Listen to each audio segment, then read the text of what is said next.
We can all agree that the New York Jets are primed to have an outstanding draft in 2022, holding picks 4, 10, 35, 38, and 69, all of which are in the first 3 rounds.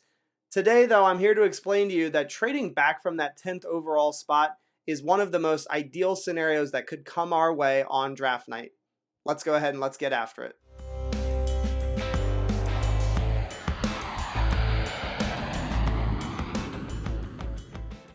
Before I get into the video, if I could get you to please jet up the like button, and if you're new here and you enjoy the content, please consider subscribing to the channel. I want to let you know we'll be live streaming this upcoming Wednesday night. I'll be joined by James Wighouse of Jets X Factor, and he will be doing a live film breakdown on that stream. We'll also do a live mock draft with our viewers, and we'd love to involve you in that. The link for that stream will be in the description.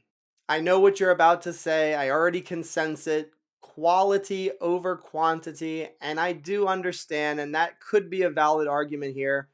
But if you ask me personally, I think that the best case scenario for the New York Jets is to trade back from the 10th overall spot, which would potentially fetch a really quality football player. But I'm going to suggest we trade back mid to the late first round, acquire more draft capital, because on this channel I have a video that discusses all of the holes that this team has.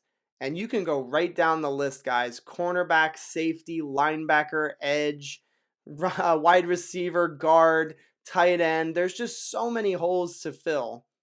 And of course, we can fill some of them in free agency and through trades prior to the NFL draft.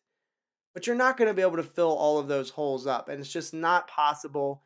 And so, in my opinion, right now, as we sit here in February, I do believe the Jets' best case scenario is to trade back from 10 and hopefully with a team that is quarterback hungry. And what I mean by that is a team that is desperate to go up to 10 ahead of the Washington Commanders and draft a quarterback. And I don't know if that's going to end up happening. I don't know if a team wants to trade up to the 10th overall spot for a quarterback. But guys like Kenny Pickett, Malik Willis, these are guys that could be in the conversation at that draft spot. And so teams like the Steelers, who just had Big Ben retire, teams like the New Orleans Saints that just lost Drew Brees not too long ago to retirement.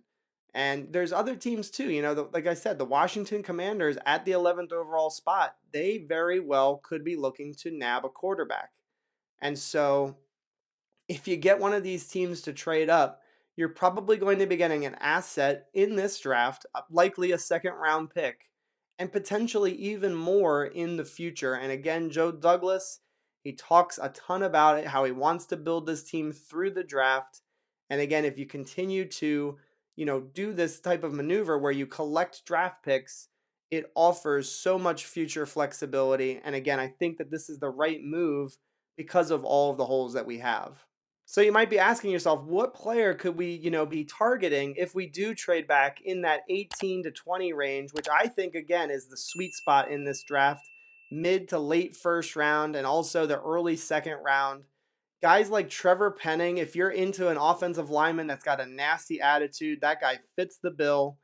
Let's go ahead and let's do another scenario here. What if, Kayvon Thibodeau or Aiden Hutchinson do not fall to the 4th overall spot?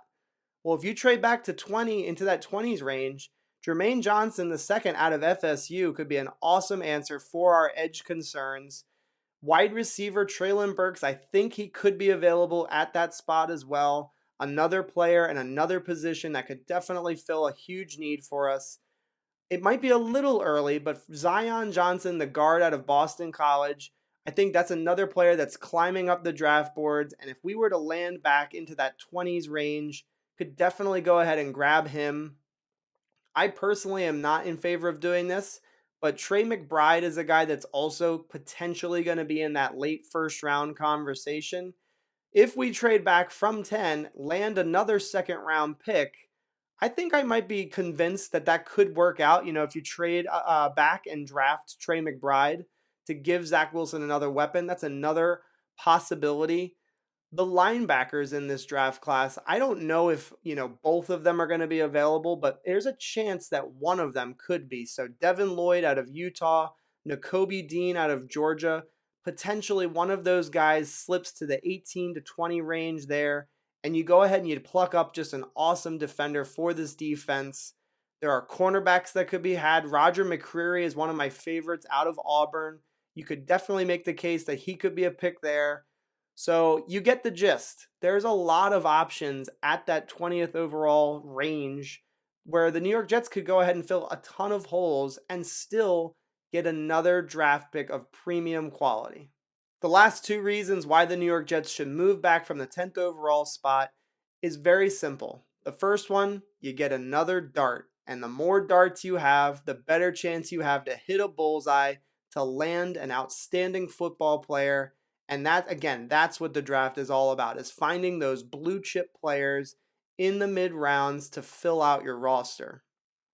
The other thing that it does is it fulfills that statement of building through the draft, which I don't even think people really completely understand. Building through the draft is a finances issue. It's not a matter of you've got to hit on every player, every draft pick that you make, because every general manager, no matter what level of ability they have, they all miss. Every single one of them. And so the finance aspect of it is if you miss on a player in the draft, there's no consequence to your cap. There's no long-term ramifications. The only ramification is that you missed on a player and an opportunity to get a good football player. Look at some of these contracts. I'm going to put the visual on the screen right now. In the second round, which is what we would likely be acquiring if we move back from 10, the contracts, you're looking at about $3 to $4 million per year on a player in that second round. And you're talking about having sustainability and being able to win over a long period of time. We've heard those phrases from Robert Saleh and from Joe Douglas. That is exactly what this scenario does for the New York Jets. So I want you guys to let me know what you think in the comments. What are your thoughts on trading back from 10? Do you think we lose out on quality? And then do you think also, is it better to have more draft picks like I do? I personally see this as a win for the Jets if they can move back. But as always, I look forward to reading your comments and responding to all of them. I hope you all have an awesome day. Thank you for watching. Go Jets. And I'll see you guys next time.